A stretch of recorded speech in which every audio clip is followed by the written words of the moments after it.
tema nos dias de sua carne, parte 2. Bem? Parte 2. Vamos ler a palavra de Deus com temor e tremor, irmãos. Diz assim a palavra do Senhor. Embora sendo filho, aprendeu a obediência pelas coisas que sofreu. E tendo sido aperfeiçoado, tornou-se o autor da salvação eterna para todos os que lhe obedecem. Tendo sido nomeado por Deus sumo sacerdote, segundo a ordem de Melquisedeque. A esse respeito, tenho muitas coisas que dizer e difíceis de explicar, porquanto vos tendes tornado tardios em ouvir. Vamos orar. Vamos ao Pai, em nome do Filho. Pai Santo, Pai amado, Deus de graça, Deus de misericórdia, Deus que nos ama. É no nome do Teu Filho, Jesus, que nós estamos aqui reunidos nessa noite. Porque Tu amas, ó Pai, porque Tu amas, nós estamos debaixo do Teu amor. Aleluia. Louvado e engrandecido seja o nome do Senhor. Obrigado, Senhor. Obrigado, aleluia, por estarmos aqui. Obrigado, Senhor, por cada vitória que conseguimos contra o pecado, contra o eu, contra a soberba de nossas vidas, ó Pai. Porque ainda temos muito o que vencer no sentido de pecados, ó Pai, de soberbas, de concupiscências.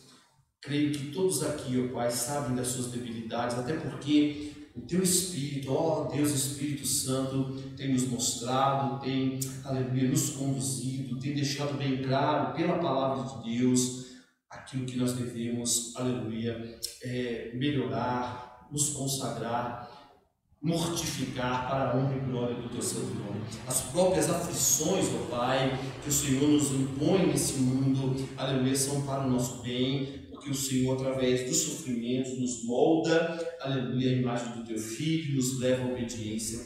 Ó Pai, Jesus foi tão maravilhoso e obedeceu tão perfeitamente o Senhor, e é por isso que estamos aqui, porque, aleluia, em tudo Ele venceu. Então Paulo, inspirado pelo Espírito, fala que somos mais que vencedores em Cristo Jesus. Nada é impossível para aquele que crê, porque o Senhor, aleluia, quando ainda éramos pecadores, demonstrou seu amor, entregando seu próprio Filho por nós. Quanto mais, diz o apóstolo Paulo, o Senhor não fará agora que somos redimidos, agora que estamos na segurança de Cristo. Ó Pai querido, Pai amado, é por isso que nós cantamos para que o Senhor, aleluia, possa nos consagrar mais a Ti nessa noite.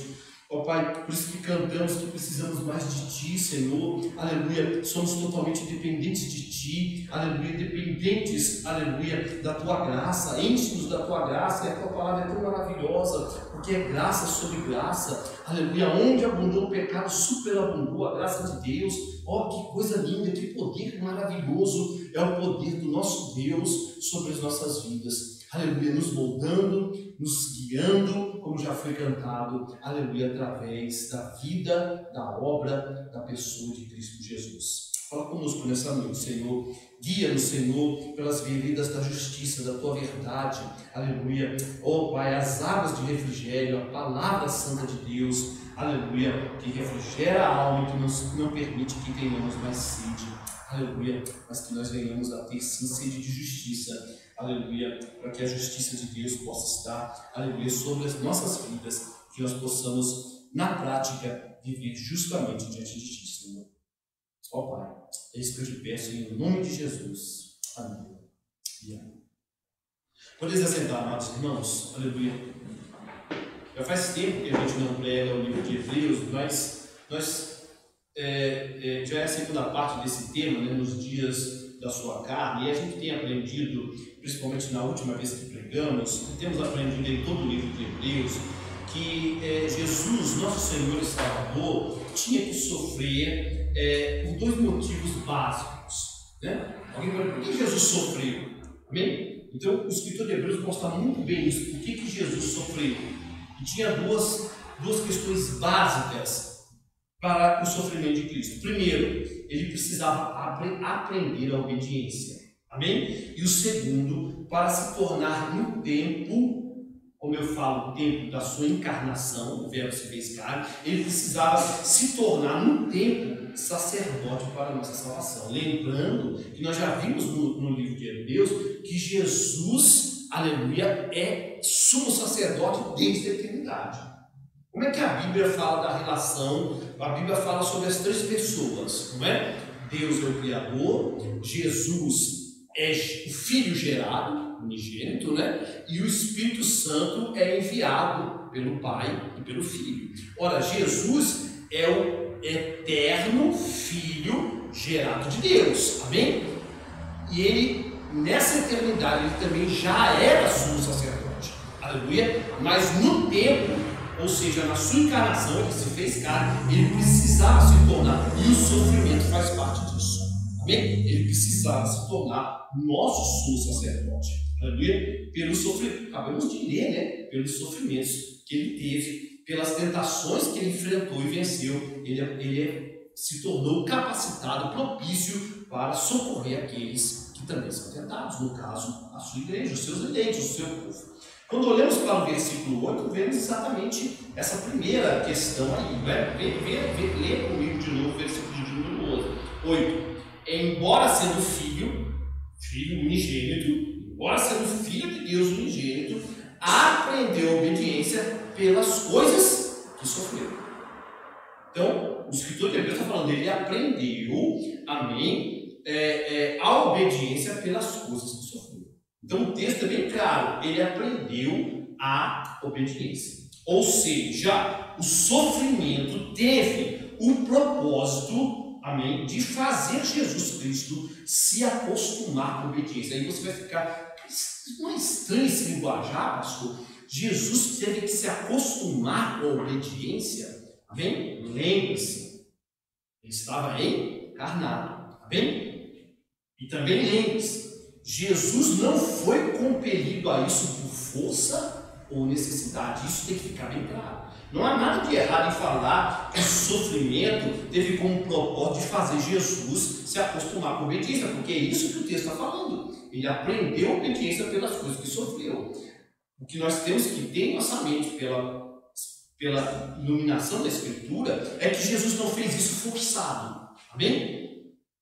Ele voluntariamente se entregou. E ele nem fez por necessidade, ou seja, não era que faltava alguma coisa nele e ele teve que aprender a ser obediente. Não, ele fez tudo isso por amor de nós. Amém? Então não era nem necessidade e ele nem foi forçado pelo Pai. Vai lá e faz, porque senão... Está entendendo? Não, ao contrário. A Escritura diz que Jesus, diferente de nós cristãos, salvos por graça, tinha plena disposição de obedecer voluntariamente a seu Pai Celeste. Bem? Então nós não temos, mas ele tinha essa disposição voluntária. Mas vamos abrir alguns textos, João 5,30. Então isso tem que ficar bem claro. 5,30. João 5,30. Diferente de nós, vou repetir, Jesus tinha plena disposição de obedecer voluntariamente a seu amado Pai Celeste. Evangelho de João 5, versículo de número 30, saindo da própria boca de Jesus Cristo. Amém? 5,30. Aleluia. 5,30, que diz bem assim: eu nada posso fazer de mim mesmo. Veja só, as palavras de Cristo. Amém? Na forma porque ouço julgo. O meu juízo é justo, porque não procura a minha própria vontade, e sim a daquele que me enviou. Veja, ele não procurava a sua própria vontade, mas a vontade daquele que o enviou. Amém? João 6,38, Jesus também fala dessa voluntariedade, desse desejo inerente à sua pessoa de obedecer o Pai voluntariamente. Amém? 6,38, era da sua natureza obedecer o Pai. 6,38, porque eu desci do céu, não para fazer a minha própria vontade, e sim a vontade daquele que me enviou. Então, Jesus veio do céu, o Deus que se fez carne, e ele só tinha uma coisa em seu coração, vamos dizer assim, amém? Obedecer ao Pai, fazer a vontade daquele que me enviou. A disposição dele era essa. perfeita e santa. Amém? Mas mesmo com essa verdade, amém, que fica bem claro para nós, mesmo sabendo essa verdade, nós podemos sim dizer realmente que Jesus Cristo, através da sua morte, amém, aprendeu perfeitamente o que significa obedecer a Deus. Amém? Que ele era homem. Como Deus ele poderia morrer? Não. Mas ele se fez homem. Amém? E ele começou a voluntariamente obedecer ao seu pai, a fazer a vontade do pai. E qual era a vontade do pai? Que ele viesse o quê? A morrer no lugar do seu povo. Amém? O sangue tinha que ser derramado, porque na eternidade já tinha sido. Amém? No pacto eterno. Então tinha que ser no tempo derramado. Então Jesus verdadeiramente aprendeu perfeitamente o que significa obedecer a Deus quando ele morreu. Amém? Quando ele enfrentou a morte, já que esse foi o ponto onde Jesus atingiu sua maior renúncia. Se ele não veio fazer a sua... Veja, ele tinha uma vontade, como pessoa sim, mas a vontade dele era a mesma do Pai, mas ele tinha uma vontade. A oração do Getsemane é muito forte, não é? Nós já estudamos isso no domingo passado, amém? Muito forte, mas ele aprendeu na morte, amém? A sua maior renúncia. Se ele veio para fazer a vontade do Pai, quando ele enfrentou a morte significa não somente a morte física, que ele realmente enfrentou, mas significa receber a ira de Deus por cada pecado, pelo pecado de Adão, pelo nosso pecado, por cada pecado que nós cometemos, a ira eterna de Deus sobre ele, a ira santa de Deus sobre ele, amém? Ele demonstrou o maior grau de renúncia, amém? Foi a sua morte. Ele, Jesus, renunciou sua própria vontade, como nós lembramos lá, amém, da oração de Getsemane. Pai, tudo te é possível, amém? Passa de mim esse caso, mas não seja feita a minha vontade, mais rápido. Então, ele renunciou sua própria vontade e entregou-se de tal maneira a seu Pai que voluntariamente enfrentou a morte, a qual ele tanto temia. Então, lembrando, mas ele temia, ele era pecador, lembra-se? Só lembrando, realmente ele temia, mas ele não temia como nós tememos. Amém? O nosso medo é um medo pecaminoso. Amém? O nosso medo é pecaminoso, porque o nosso medo se baseia na incredulidade. Aí eu tenho medo do futuro. É incredulidade. Amém? Eu tenho medo de perder o emprego. Eu tenho medo de passar fome. Eu tenho medo. Isso é o quê? Incredulidade. Amém? É não crer que Deus é suficiente para nos sustentar. Amém? Eu tenho medo de perder a minha salvação. Isso é incredulidade. Se você vê as promessas de Deus. Agora, Jesus tinha medo não por incredulidade, porque ele sabia que a vontade do Pai era perfeita. Amém? E ele estava disposto a fazer a vontade do Pai. O medo dele se baseava em perder a sua comunhão eterna por um momento, por causa do nosso pecado. Amém? Ele ia perder. O amor eterno, perfeito, ia se desfazer por um momento de abandono. Deus iria abandonar o seu filho, e isso trouxe medo a Jesus. Amém? Não por descrença, porque o próprio Cristo fala: me glorifica com a glória que eu tinha antes da fundação do mundo. Então Jesus sabia que depois daquilo ele receberia de novo o amor do Pai e a sua glória, mas aquele momento de ruptura, de abandono, Jesus perdeu, porque o amor dele pelo Pai era grande demais, era eterno. Amém? Mas ele foi abandonado para que eu e você nunca sejamos abandonados. Então, quando nós fazemos uma oração assim: Deus, tu me abandonaste, ou então passa isso pela nossa cabeça por causa das dificuldades, nós estamos pecando, porque nós não estamos acreditando no abandono de Cristo. O Pai o abandonou para que eu e você nunca fôssemos abandonados. O Pai nunca nos abandonou. Nunca. Amém? Por mais difícil que seja a situação. Amém? Então isso tem que ficar bem claro. Tudo, irmãos, preste atenção. Ele não fez por necessidade, ele não fez por nada disso. Essa obediência foi para o nosso bem, para o bem das suas ovelhas. Pela experiência do sofrimento, Jesus Cristo não somente nos salva, amém, pela sua obra, amém, mas também nos ensina até onde devemos nos submeter e obedecer a Deus. Então Jesus está, além de fazer uma obra perfeita a nosso favor, amém, morrendo em nosso lugar, recebendo o abandono de Deus para que nós não sejamos abandonados, Ele ainda está mostrando um exemplo para nós, amém? Ele é o nosso exemplo de como se deve obedecer a Deus, aleluia, de maneira perfeita, amém? Pelo exemplo dos seus sofrimentos, somos ensinados por Deus, amém? E preparados por Ele para todo gênero de sofrimento. E finalmente pela morte, prestando assim verdadeira obediência a Deus. Esse é o exemplo de Cristo, amém? Irmãos, diferente de Jesus, nós, os eleitos, temos uma disposição que rebelde. Preste atenção, também tem que dar uma explicação, mas pastor, nós somos nova criatura, tudo se fez novo, realmente. Há uma disposição por causa da ação do Espírito Santo, da graça, de agora obedecer a Deus. Mas há uma luta, não é?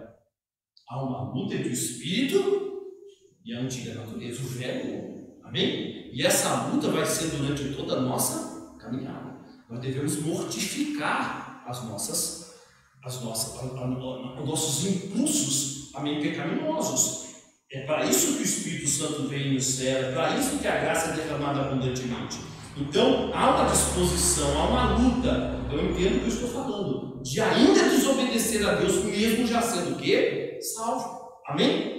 E é por isso que Deus, por causa dessa luta, que Deus, nosso Pai, nos ensina a obedecê-lo através de muitas aflições.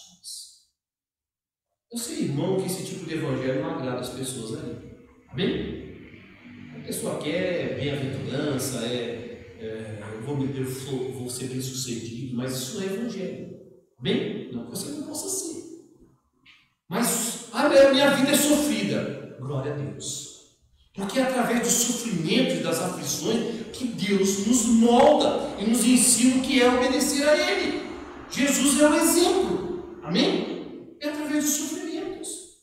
Através da palavra, dos sofrimentos. Não somente dos sofrimentos. A palavra está aí para nos guiar. Mas os sofrimentos também fazem isso. Amém? Ele nos trata como filhos. O escritor de Hebreus vai falar isso lá na frente. Hebreus 12. Ah, pastor, o senhor está tirando isso da sua cabeça. Não, é o escritor de Hebreus que fala. Vamos lá, Hebreus 12, versículo de número 1. Hebreus 12, 1.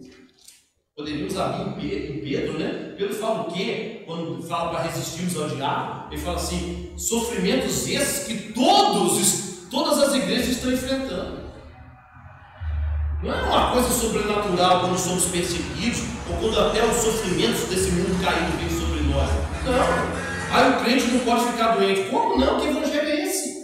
Amém? As coisas vêm. Amém? E se um dia formos perseguidos, por que isso está acontecendo no Brasil? Por que nós estamos sendo...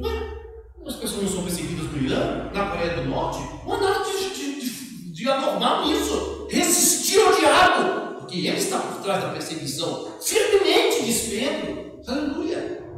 E tudo está no controle de quem? De um Pai amoroso que usa o próprio sofrimento para o nosso bem, porque tudo sucede para o bem daqueles que amam a Deus. Aleluia. Hebreus 12, versículo 1 ao 6. Diz assim: portanto, também nós, visto que temos rodeados tão grande nuvem de testemunhas, que são as testemunhas do capítulo 11, homens de muito sofrimento, amém? E uma mulher também de sofrimento, que é citada, que é Raabe, né, se eu não me engano, amém? Agora me faltou a memória, amém?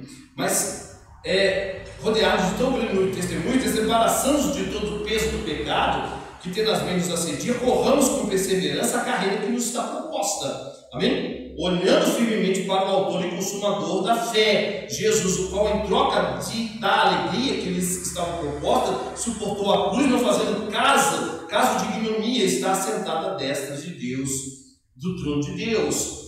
Considerai, pois, atentamente aquele que suportou tamanha oposição, olha só, irmão, dos pecadores contra si, mesmo para que não vos fatigueis desmaiando em vossa alma. Ora, na vossa luta contra o pecado, ainda não tendes resistido até o sangue, e estáis esquecidos da exortação que, como a filhos discorre convosco. Filho meu, não menosprezeis a correção que vem do Senhor, nem desmaeis quando por ele és reprovado, porque o Senhor corrige a quem ama e açoita a todo filho e recebe.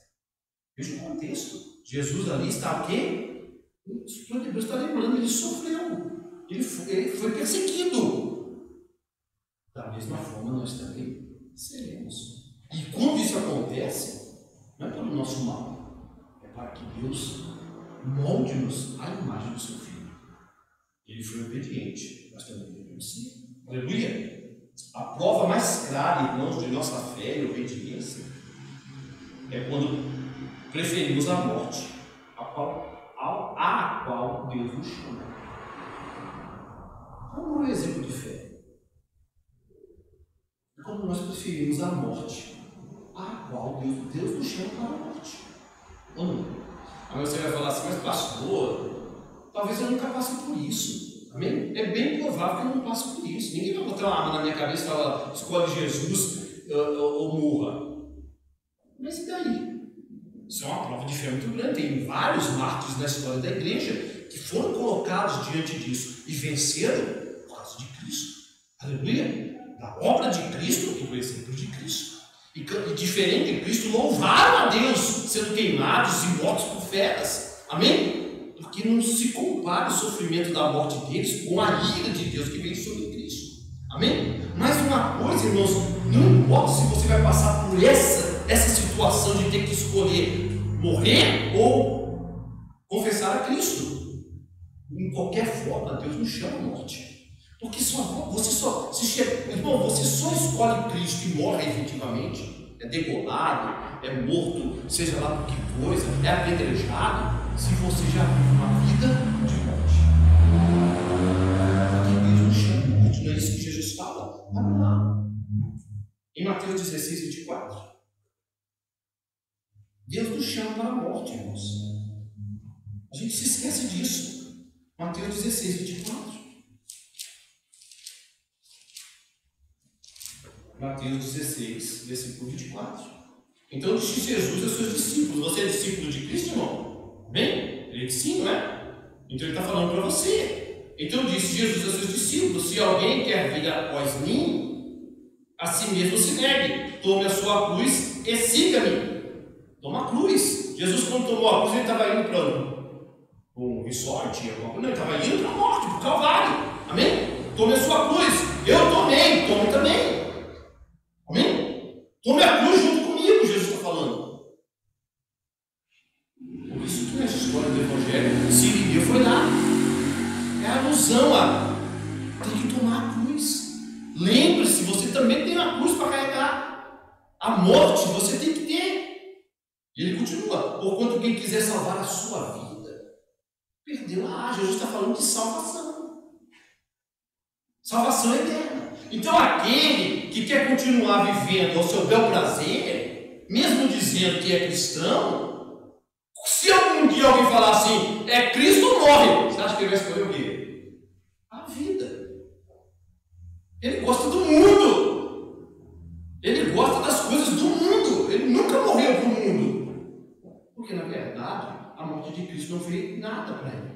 Amém? A não ser uma muleta para alcançar o sucesso nesse mundo. Mas ele fala: a sua vida perderá, e quem perder a vida por minha causa, achou a vida eterna.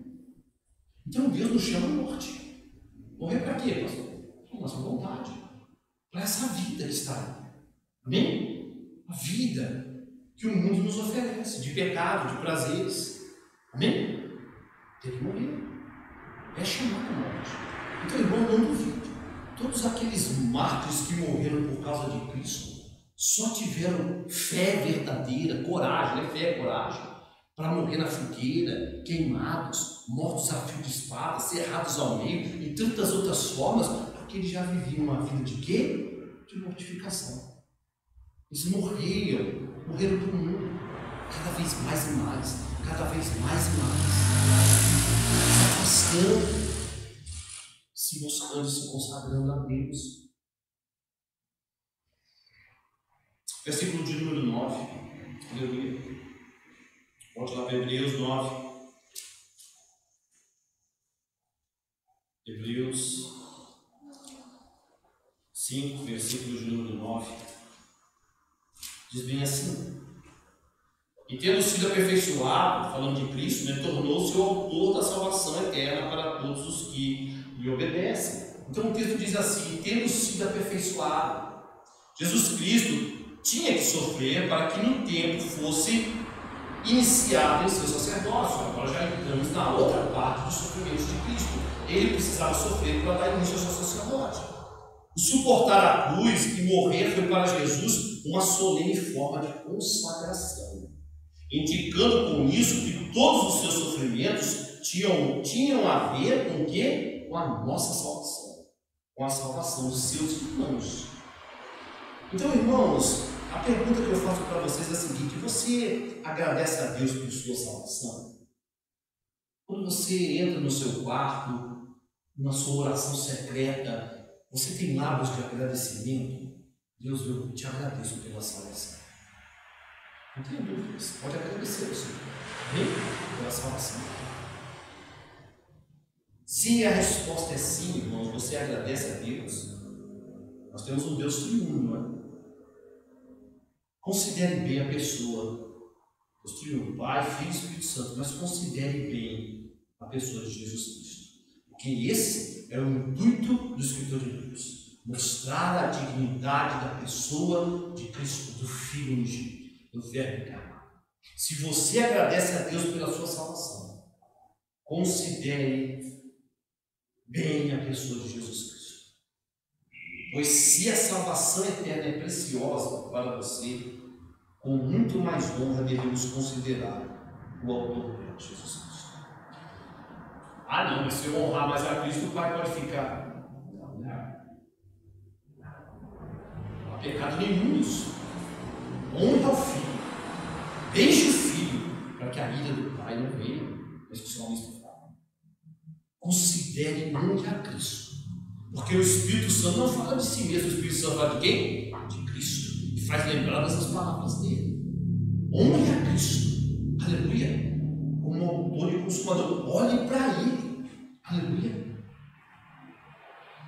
É por meio da obediência de Jesus Cristo que nós temos os nossos pecados e transgressões perdoados, cobertos.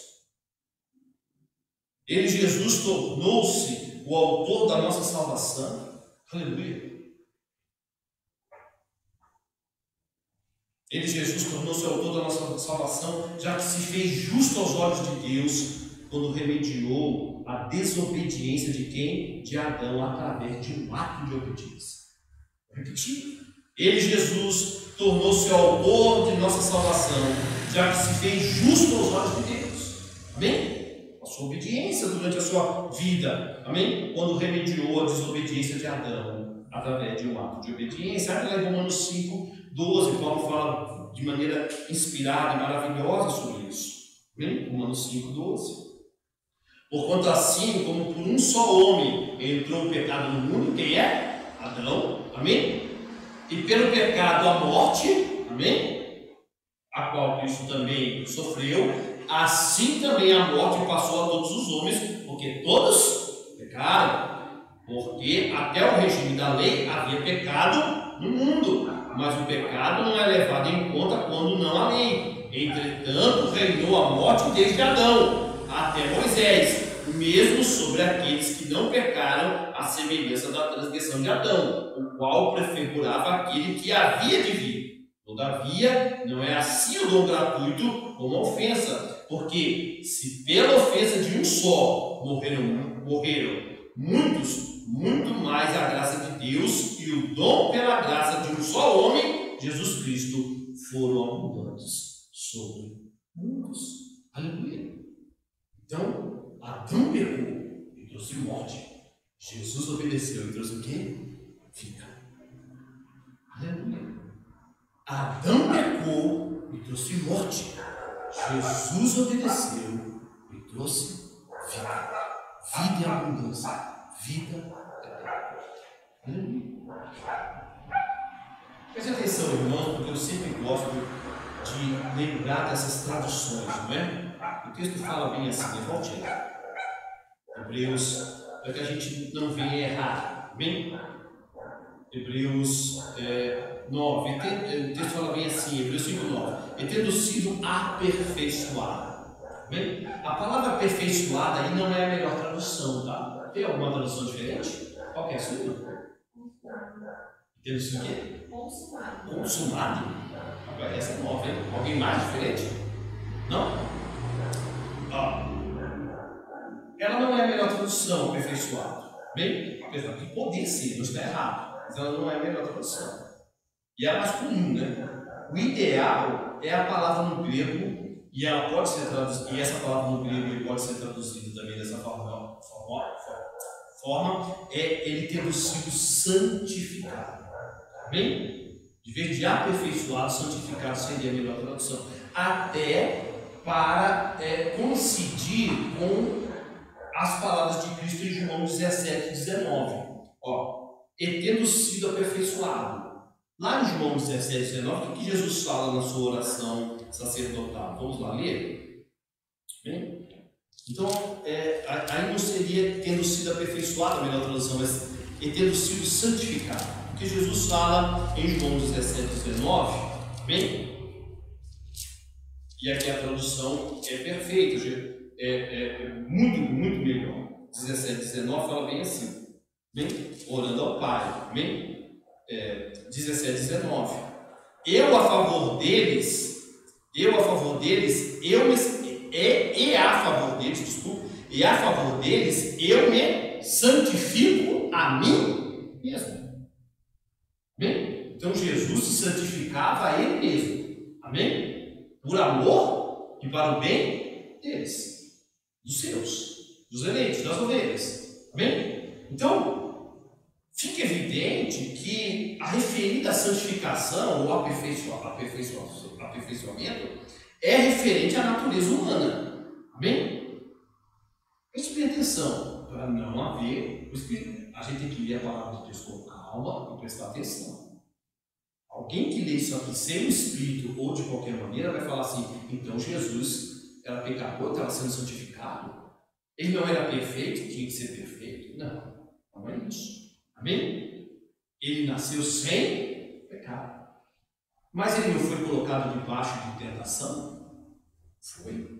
Então, quando Cristo fala, a mim mesmo me santifico, ele não parte como nós do pecado para a santificação. Ele parte da pureza perfeita e continua nela, mesmo sendo tentado. Está entendendo?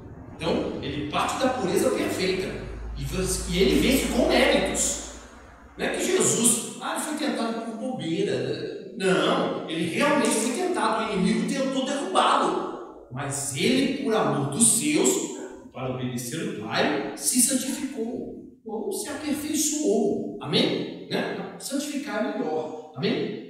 Ele partiu de uma pureza e continuou puro, santo, durante toda a sua caminhada. Amém? Nesse sentido, humano, não divino. Amém? Porque ele era Deus e homem. Mas tem a ver com a sua natureza humana, ou seja, com a sua caminhada aqui, na qual ele, Jesus, exerceu o ofício de sacerdote, e na qual ele sofreu. Amém? Porque como Deus ele não sofreu. Ele veio a sofrer e conheceu o que é o sofrimento quando se fez carne. Então esse sofrimento, essa santificação, esse aperfeiçoamento, amém, é em relação à sua natureza humana, o amor dos seus. Amém? O texto ainda diz assim, para todos os que lhe obedecem, não é isso? Vamos ler de novo.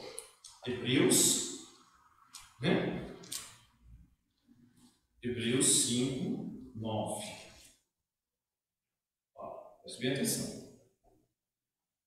E tendo sido aperfeiçoado, tornou-se o autor, então ele se santificou, amém, por amor deles, para o bem deles, se tornou autor da salvação eterna para todos os que lhe obedecem. Jesus é bem claro, não é? Jesus fala o quê? Quando ele estava encarnado. Por que adianta me chamar Senhor, Senhor, e não obedecer o que eu vos mando? Nós já sabemos que Jesus Cristo foi obediente a Deus, perfeito, enfrentou morte e morte de cruz, bem? Ele era Deus, mas não usurpou ser igual a Deus. Antes, se colocou na condição de servo e obedeceu até a morte, a maior renúncia à sua vontade. Ele morreu, foi abandonado pelo Pai. Amém? Nós sabemos disso. Isso só vai ser benéfico a nós, esse conhecimento. Tem que o Escritor de Deus fala, para aqueles que são o quê? Obedientes, sabe? Não adianta uma pessoa saber das doutrinas da graça, uma vez salvo, salvo para sempre, justificação, e querer viver a parte da lei de Deus, a parte dos mandamentos de Jesus. Essa pessoa está se enganando a si mesmo. Só é benéfico a obediência de Cristo para aqueles que são obedientes. Vou ler de novo. Amém?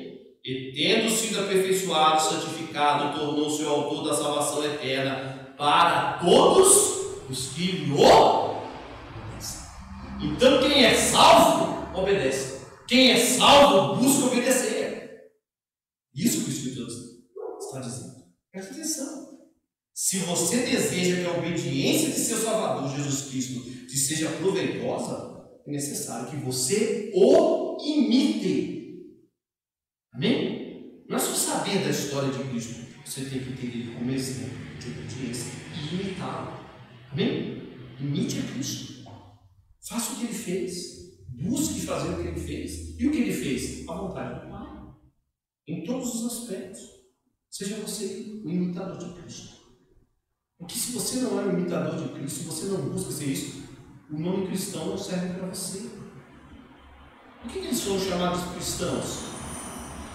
A Bíblia só fala que eles foram chamados lá, né, em Antioquia, pela primeira vez. Os irmãos foram chamados de cristãos, mas diz a tradição, isso aí é esta Bíblia, mas diz a tradição que não era um nome bonitinho. Eles eram chamados de maneira jacosa. Ah lá, é aquele povo que imita Cristo. Eles foram chamados de maneira jacosa pelos outros. A palavra cristão era um xingamento. Eles seguem esse louco aí, ó, que diz que ressuscitou. Eles são iguais a ele. Não tem como distinguir, não tem como enganar a voz, né, Pedro? Você é! Não sou, não tem como. Vocês são. Vocês são iguais a eles. Tem que imitar. Os frutos da obediência de Jesus, irmãos, só vêm sobre aqueles que são obedientes. Lá em Lucas 6,46.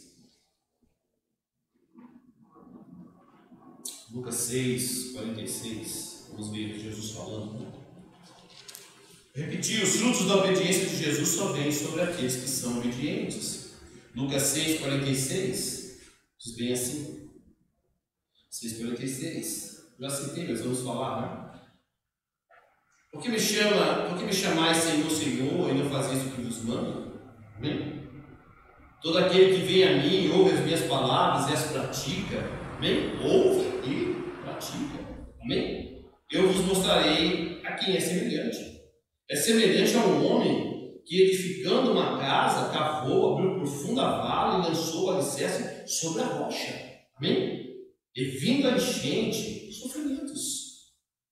Arrojou-se o rio contra aquela casa e não pôde abalar, por ter sido bem construído. Não teve sofrimento, não teve perseguição que tirou ele da rocha. Por quê? Porque ele ouviu. Mas o que ouve é um alerta para quem? Não é para o ímpio. Esse alerta aqui é para quem está dentro da igreja. Mas aquele que ouve e não pratica é semelhante a um homem que edificou uma casa sobre a terra, sem alicerces, e arrojando-se o rio contra ela, ou seja, os sofrimentos, as perseguições, ele logo desabou, e aconteceu que foi grande a ruína daquela terra. Quem pratica é aquele que, quando chegar, e se chegar a esse ponto, ou você nega a Cristo ou morre, ou ele vai falar: meu Senhor, com medo de morrer, pode até falar, eu estou com medo de morrer, mas eu não vou negar o Senhor. Mas aquele que ouviram, estava ali na igreja. Talvez por isso muitos não querem a perseguição, pelo amor de Deus. Deixa o Bolsonaro lá que a gente não quer ser perseguido. Como se por isso evitasse alguma coisa.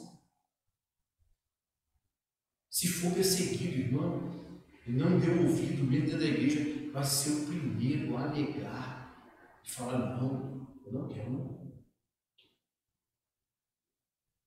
Irmãos, eu falo isso não com alegria, não, no coração, com tristeza.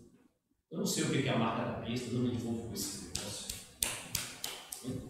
Mas se um dia chegar a marca da besta, a gente for a geração que vai ver, que finalmente, né, a escatologia vai vir aos nossos olhos, né? A gente, né, você vai ver o governo aí exigindo, ou você faz, ou você não vai ter comida, você não vai ter acesso a lugar nenhum, o mundo vai ser tirado de você, o shopping, os divertimentos, as viagens, os passeios, o seu emprego vai sair, você não vai ter direito a nada. Quando chegar essa marca, ou você põe a marca, ou você se ajoelha, ou você adora, ou você vai perder o mundo. Vai ter, eu infelizmente acho que vai ter gente dentro da igreja falando: aceita em nome de Jesus, e vai dar glória a Deus. Infelizmente, por esse evangelho está aí. O cara ainda vai falar e dar glória a Deus. E vai botar a marca da besta, que eu não sei o que é. Ainda vai falar que é obra de Deus, que Deus está dando a vitória. Infelizmente. O escritor de Hebreus, inspirado pelo Espírito Santo, ao dizer isso, nos recomenda a fé, irmãos. Pois nem Cristo, nem seus benefícios se tornam nossos, a não ser na medida em que recebemos Ele e seus benefícios por meio da fé. Então veja só, eu não estou aqui pregando obras para vocês. A obediência está ligada à fé. Só obedece quem tem a fé de Deus.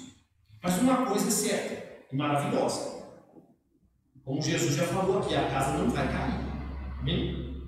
Todo que pelo dom da fé são obedientes a Deus, a Cristo, nunca serão excluídos da salvação. Nunca. A casa não cai. Amém? A barca não vira, né? Nunca estamos vendo o louvor. Pode vir, a barca não vira. Por quê? Porque o piloto é Jesus. E o piloto está falando: faça isso, você faz. Não tem como. Vou repetir. Todo que pelo dom da fé são obedientes a Deus, a Cristo, nunca serão excluídos da salvação. Versículo de número 11, 10 e 11, já estamos indo para o fim. Versículo de número 10 e 11, Hebreus 5, 10 e 11.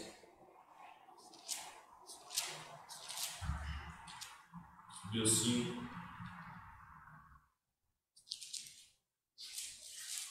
Hebreus 5, 10 e 11. Diz bem assim, 5, 10 e 11. Tendo sido nomeado por Deus sumo sacerdote segundo a ordem de Melquisedeque. A esse respeito temos muitas coisas que dizer e difíceis de explicar, porquanto vos tendes tornado tardios. O texto diz bem assim, que ele foi nomeado por Deus segundo a ordem de Melquisedeque.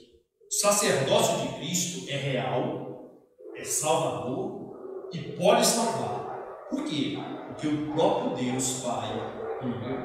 Amém?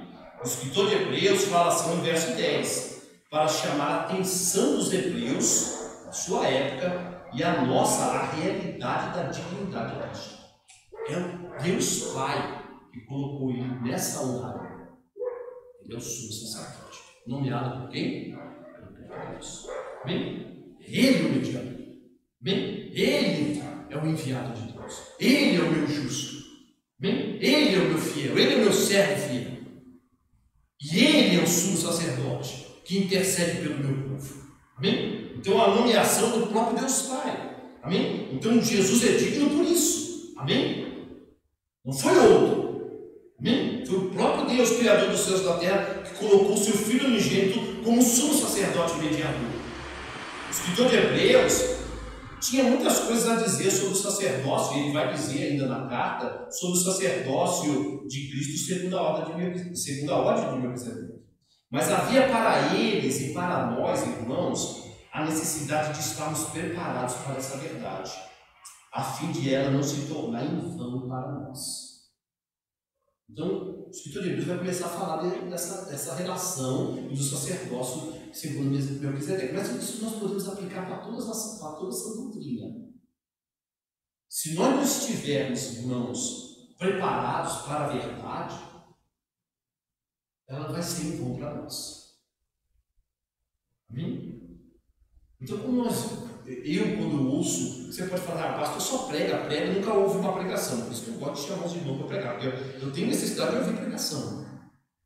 Não fica parecendo que só eu que prego. Amém? Os irmãos têm que pregar. Amém? Mas quando a gente vem à igreja para ouvir a pregação, não é o pastor que está falando. Não fique com o que o pastor fala, fique com aquilo que o pastor fala segundo a palavra. E tenha o coração receptivo para isso, porque senão vai ser bom. Se não estiver condizente com a palavra, rejeite. E até me jogue para fora, me excomungue. Mas se tem a ver, esteja preparados, doa o que doer. Se está pegando, o pastor Cristiano falava bem assim, eu achava engraçado. Se a carapuça serviu, pega ela e põe mesmo. Entendeu? Não se esconde. Né? Isso em relação a qualquer coisa. Porque as pessoas têm tanta dificuldade. Não fala de eleição para mim, porque ela não quer. Não fala de justificação para mim, porque ela não quer. Não fala do meu pecado, porque ela não quer. Nós devemos estar preparados. A verdade de Deus. Quando a gente vem ouvir uma pregação, seja na internet, de um homem de Deus, a gente tem que estar preparado. O que falar aí, se tiver condizente com a Bíblia, não tem que ter. Tem que estar preparado. Porque senão eu vou ouvir, não vou praticar, e vai ser o quê? Não. Vou ouvir, não vou crer, porque tem muitas coisas, não é uma questão de prática, né? A doutrina da justificação. Ela serve para a minha vida prática? Serve. Mas muitas vezes eu tenho que defender ela com a minha palavra. Se eu não tenho prazer nisso, em saber que Jesus é o sumo sacerdote, saber que a eleição é verdadeira, saber que a justificação é verdadeira, que o inferno, o lago de fogo, se eu não tenho prazer nessas coisas, como que eu vou evangelizar? Como que eu vou derrubar sofismas? E toda altivez que se levanta contra a palavra de Deus vai ser em vão. Temos que nos alertar a isso. Mas é engraçado o jeito que ele fala, né? Se é que podemos dizer assim, terror e tremor. Ele fala assim, a esse respeito tenho muitas coisas que dizer e difíceis de explicar. Fica parecendo, se você ler até aí, que o que ele vai falar a partir de agora sobre o sacerdócio, segundo a ordem de Melquisedeque, é algo assim que só teólogos podem entender.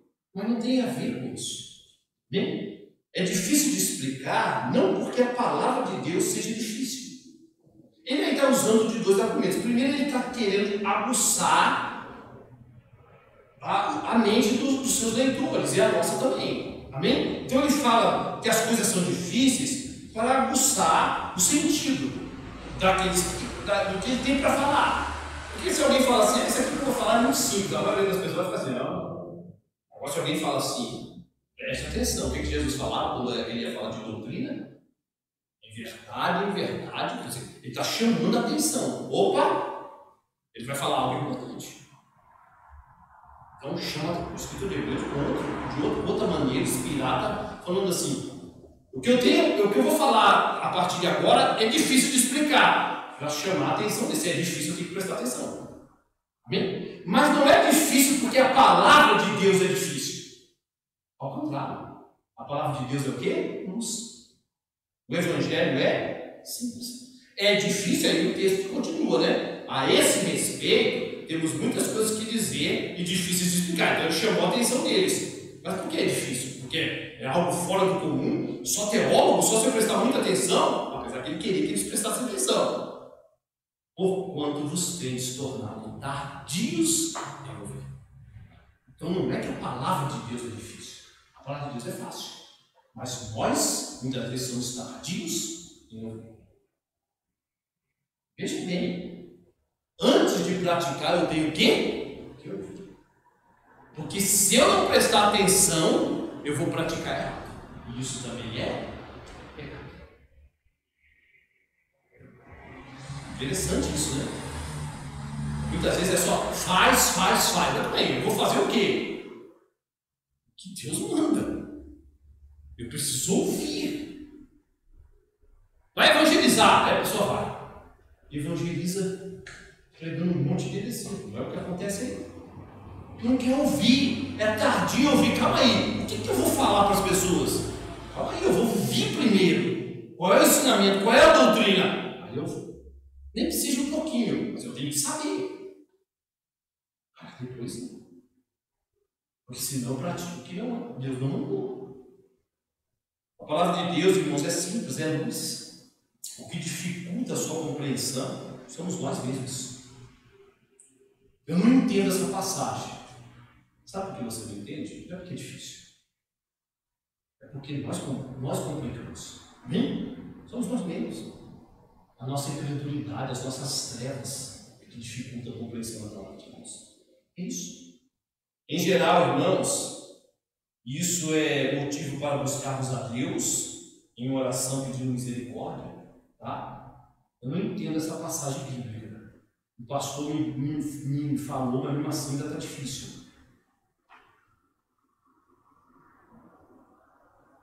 O que o Tiago fala?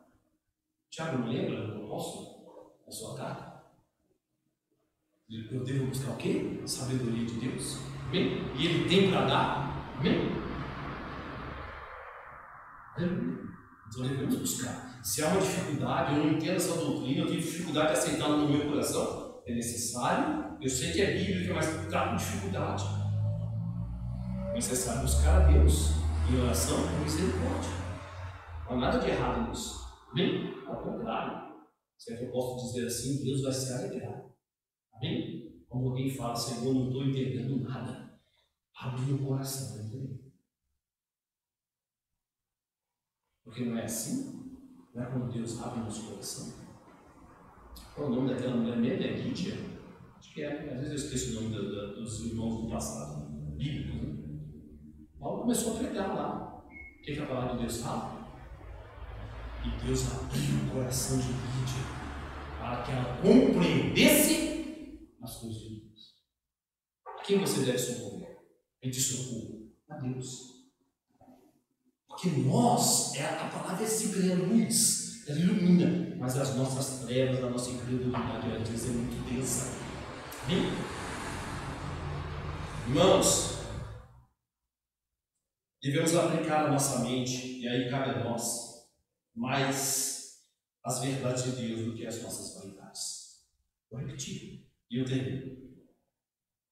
Nós temos muita dificuldade, muitas vezes, de entender a palavra de Deus, porque nós aplicamos a nossa mente às vaidades do mundo do que a palavra de Deus, a sabedoria. E aí cabe a cada um de nós. Amém? Cabe a cada um. E eu não vou julgar nada, só exemplos. Amém? Às vezes a pessoa sabe mais de futebol do que a palavra de Deus. E ela é uma cristã. Às vezes a pessoa sabe mais de política do que a palavra de Deus. Ela está aplicando a mente dela aqui, não que ela vai ser bitolada, se eu posso dizer assim. Só vou pensar em Bíblia 24 horas por dia. Não, ela tem que estudar, ela tem que buscar uma capacitação. Não há nada de errado nisso. Mas a minha mente não pode estar mais voltada para isso do que para as verdades de Deus. Amém? Coloque-se de pé, vamos orar. Aleluia.